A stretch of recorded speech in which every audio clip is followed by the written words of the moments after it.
But let's talk about Visa, Cash App, RB. Yeah, let's just call them RB. VCOB. Okay.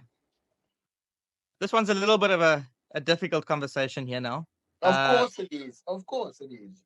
Go. Of course. I want to know. I want to know from you guys. What are your thoughts? I know. First of all, I know, and it's got nothing to. Okay, this has got nothing to do with me being a Ricciardo fan. Look, Graham's the type of guy that will ask you a question, then he's gonna answer for you. That's it. I'm not George Russell. Don't type of guy me here. Look at my board. Look at my board. It's called the Graham board. I know you guys are going to think that I'm biased when I tell you what I think. Of course, yeah. But I'm going to let you go first. I'm not being biased, though. I truly and solely believe what I think, but I'm going to let you guys go first.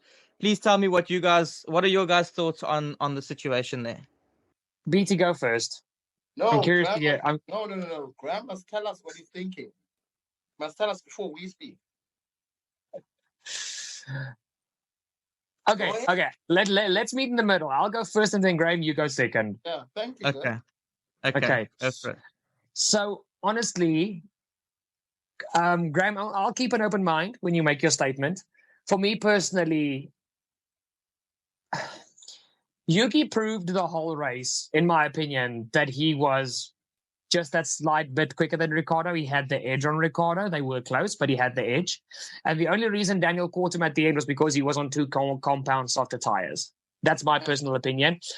What I do want to add on, though, is I feel Yuki's reaction over the team radio was a little bit unnecessary. It's the first race of the season. You both know you're not going to score points. Yeah. Ricciardo was on the better tire. Give him a shot. See if he can get past the Haas. If he can't, swap them back on the final lap. Do the typical F1 swapping the drivers thing. Yes. So I feel Yuki, he did overreact, in my opinion.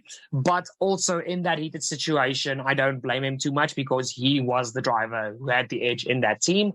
And he deserved to be where he was because he outperformed his teammates. He outraced Ricciardo.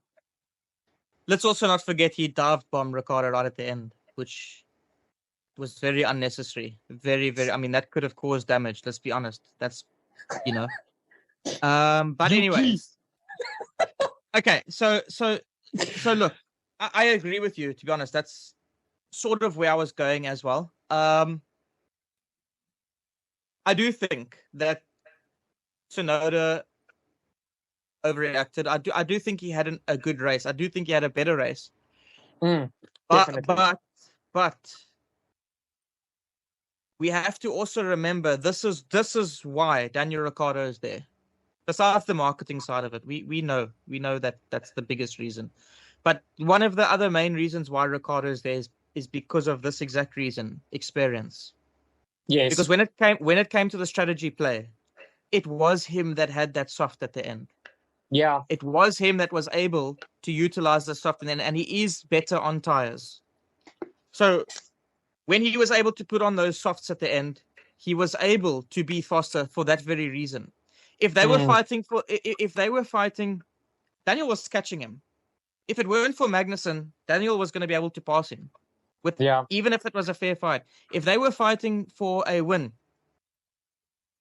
we would be saying that's an amazing strategy play for Daniel Ricciardo. Well played. Yes, Yuki was faster than you throughout the race, but your strategy made you better. That's what we would be saying. That's what we would be saying. But because we're not fighting for the win, we're not saying that.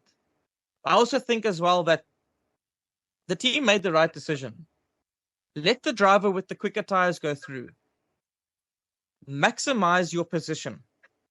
Okay, maximize position. Because again, if there's one or two DNFs up front, that's you in the points. If you get past Magnussen, that's possibilities of points. Maximizing the position to me is very important.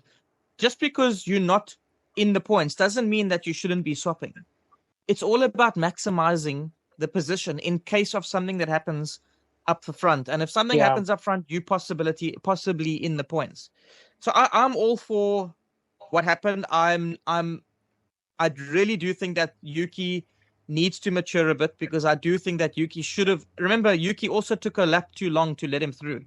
Yuki should have let him through straight away because that that took away time from Daniel to try and get past Magnussen. And by the time Yuki let him through, Max was right there, and then they lost all that momentum.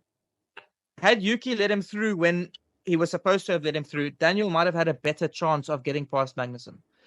I will, however, say and agree that they should have swapped them back, even if it wasn't for points. Yeah.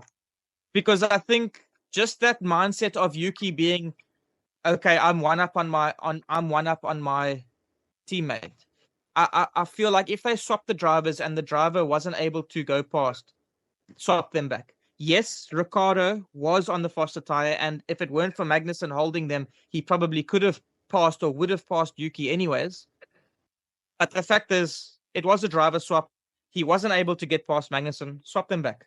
Just for the sake of saying, listen, I know it's not for points, but just for the mindset, you know what I mean? Just for the mindset, swap them back, just so that everybody can have a fair chat about this. Acknowledge Yuki also doing a good job by swapping them back. Yeah, I agree with that. Okay. Yeah, I mean, BT, I don't know if you got much more to add to that. I don't. Yeah, of course I do. Of course I do. Yeah, look, that Amir weekend, the hype pre-testing or the preseason before the actual start, first race came, people thought they were probably going to be fast, and unfortunately, this weekend it didn't look like that. I 100% agree with you guys, what you guys are saying, but this is deeper than racing. This is deeper than racing. I don't blame Yuki for acting the way he's acting. And I'm about to curse now, so I do apologize. No. Yuki has been kicking Ricciardo's ass. And what we've seen in public, in Drive to Survive, Christian Horner says, whatever. How do you think Yuki feels if he's outperforming Daniel Ricciardo, but the parent team and some of the guys in the team are kind of favoring Ricciardo? That's how I look at it. I'm not saying it's all the time, but in that case, Yuki felt that way. Yes, I understand that. No, I'm not done yet. I don't condone the way he actually accepted it, and all that stuff. Yes, he does need to grow up. He does need to mature more. But in his mind, he's like, look, I've proven to you guys that I can beat this guy. I'm not saying Yuki can beat Ricciardo or he's beaten Ricciardo in terms of history, in Formula One. But in that circumstance and this circumstance, where both of them are teammates. So I just think that it's for him. He looked at it like, look, is this guy gonna get the benefit of the doubt all the time? That's how he looked at it. And we all know that Yuki. We all know Yuki has a temper, guys. Let's not make like we don't know Yuki doesn't have a temper. He does have a temper. He's been working on his temper. That's what he says. But I also think in the back of his mind, he also thinks that way. And obviously, PR strategies. He's not going to say that out loud. That's team. That's behind closed doors type of vibes for the team itself. But for the team performance for the race and how everything was done, I have no problem. I mean, you're right, Graham, by saying that they should have swapped the cars after that, just for that psychology thing for Yuki. But my main argument here is Yuki can see what's happening. Basically, if Yuki beats Daniel Ricciardo this season, right, and Sergio Perez gets sacked at Red Bull and maybe goes to some other team, and Daniel Ricciardo goes to Red Bull, how is that looking? Okay, so I'm not going to lie. I disagree with the first point you made. Okay. Yuki is not kicking Ricciardo's ass. Okay. He had the upper hand on Yuki quite a bit in the sessions over the weekend. Yes, Yuki beat him in qualifying. Fair enough. But in the race, who was on the best strategy and who was able to... I'm not disagreeing with you with that. I didn't say that they made a bad call. I'm just looking at other factors besides. No. I know what you're saying, but I'm just saying I wouldn't say Yuki's kicking Daniel Ricciardo's ass. He's not. There's Cool nothing. then we're done. But It's all good. Yeah, but don't. Hey, stop being so grumpy, man. Jeez, like it. But I don't think that Yuki is kicking his ass. But I do think that I agree with your thoughts. I do think that Daniel is being favored, and I think that Yuki is seeing that. At the end of the day, and just the last thing I'm gonna say is that, and I'm not dissing Ricardo by saying this, and we did say this in our predictions episode. This is the season with Daniel Ricciardo. My question is how many chances is he going to get? I think it's do or die for him. To be honest, I don't think if he is not on par or beats Yuki, I don't think he stays. Lawson's already been promised a seat, right? So someone he has to go. Yeah. I do agree with you. I think if they are on par, Yuki and Ricciardo still gets the seat. Yes.